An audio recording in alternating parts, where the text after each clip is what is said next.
کہ ہم لوگ صرف پیروں کی بات کرتے ہیں، ہم لوگ صرف ولیوں کی بات کرتے ہیں، ہم لوگ صرف عرس میں آنے کی بات کرتے ہیں، لیکن عرس کے مقاصد کو ہمیں سمجھایا نہیں جاتا۔ آپ بتائیں کیا اگر ہم نماز نہیں پڑھتے تو کیا صرف ولیوں کی صحبت ہمیں کام آ جائے گی؟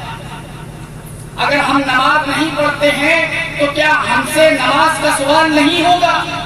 میں آپ کے سامنے مسلم شریف کی ایک حدیث پیش کرنا چاہتا ہوں مختصر انداز میں۔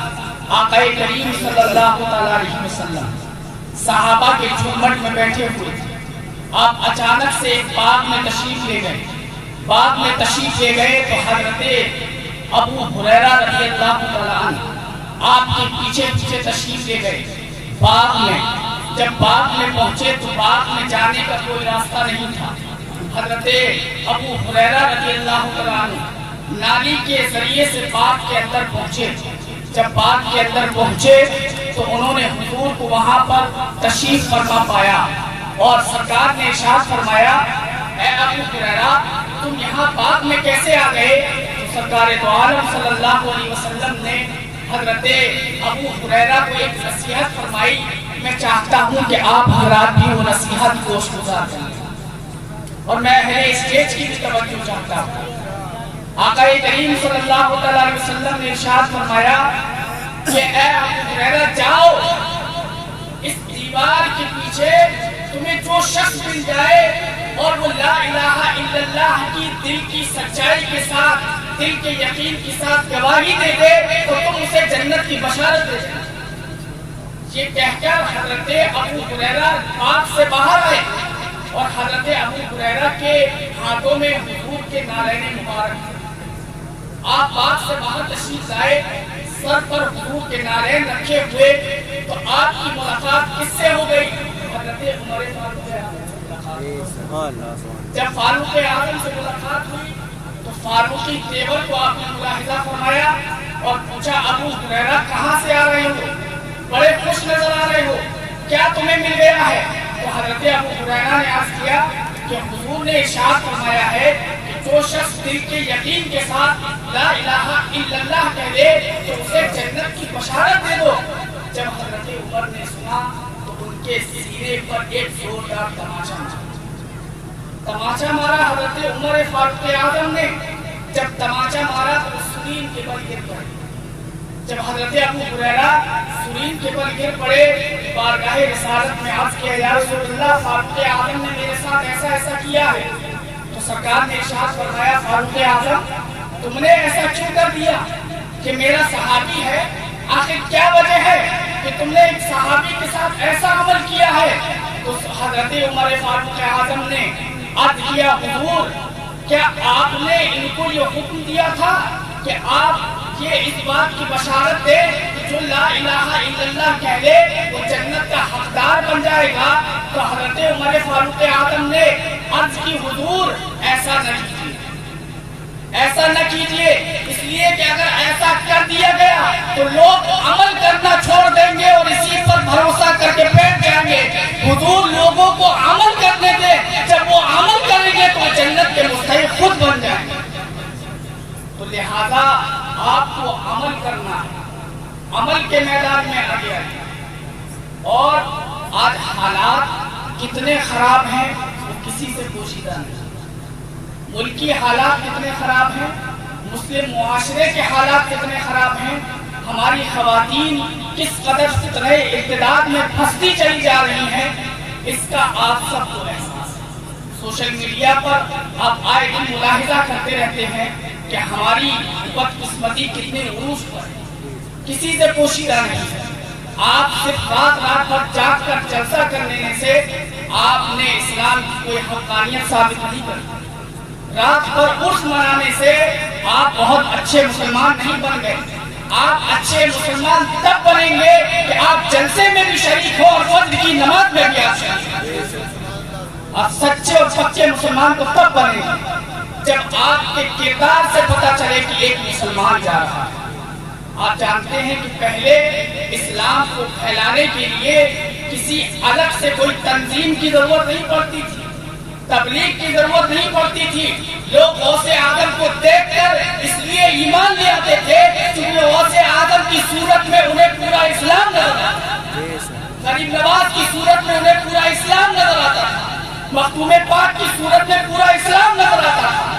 آج ہم جس ولی کی بارگاہ میں بیٹھے ہوئے ہیں, ان کی بارگاہ میں ہمیں ان سے عقیدت اس لیے ہے کہ ان کے اندر پورا اسلام سمٹا ہوا تھا.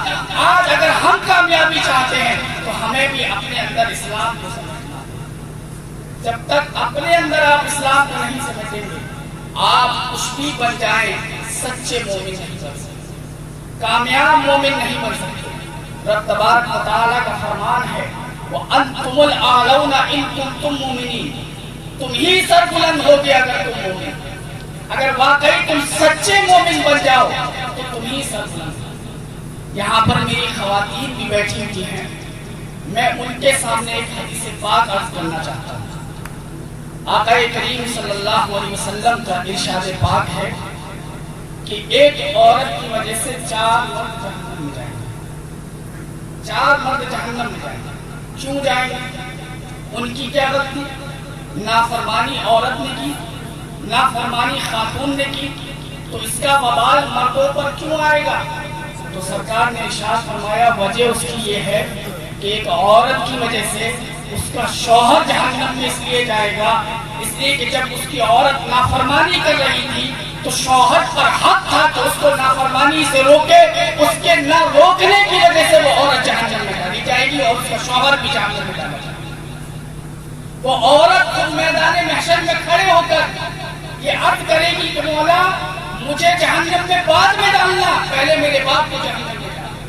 اس لیے کہ جس وقت میں آدھا لباس پہن کر بازار میں گھومتی تھی تو میرا باپ مجھے منع نہیں کرتا, اگر وہ مجھے گھر میں روکتا تو میں رک جاتی, لہذا مجھے جہنم میں ڈالنے سے پہلے میرے باپ کو جہنم میں ڈالنا. اور وہ بھائی بھی نہیں بچ سکے گا جو اپنی بہنوں کی عصمت کی حفاظت نہیں کرتا, وہ بیٹا بھی نہیں بچے گا جو اپنی بہن کو اور اپنی ماں کو بے پردہ بازاروں میں گھومتا ہوا دیکھتا ہے. تو حضرات انہی باتوں کے ساتھ میں آپ سب سے گزارش کروں گا کہ رب تبارک و تعالیٰ کا فرمان ہے یا ایھا الذین آمنوا ادخلوا فی السلم کافہ, اے ایمان والو پورے اسلام میں داخل. یہ 2 رنگی چھوڑ دیجئے کہ کبھی ادھر کبھی ادھر, جو اچھا لگا وہ اپنا لیا اور جو اچھا نہیں لگا اسے چھوڑ دیا. ایسا کرنے سے آپ اسلام میں پورے داخل نہیں ہو پائیں گے. اسلام میں پورے داخل ہو جاؤ, اسلام کے جتنے قوانین ہیں سب پر عمل کرو, تبھی تم کامل مومن بن جاؤ گے. جب کامل مومن بن جاؤ گے تو یہی تمہاری نجات کا سامان بھی بن جائے گا, یہی تمہاری بخشش کا سامان بن جائے گا. اللہ تبارک و تعالیٰ کی بارگاہ میں دعا ہے کہ ہم سب کو عمل کی توفیق عطا فرمائے. وما علینا الا البلاغ. السلام علیکم ورحمۃ اللہ تعالیٰ وبرکاتہ.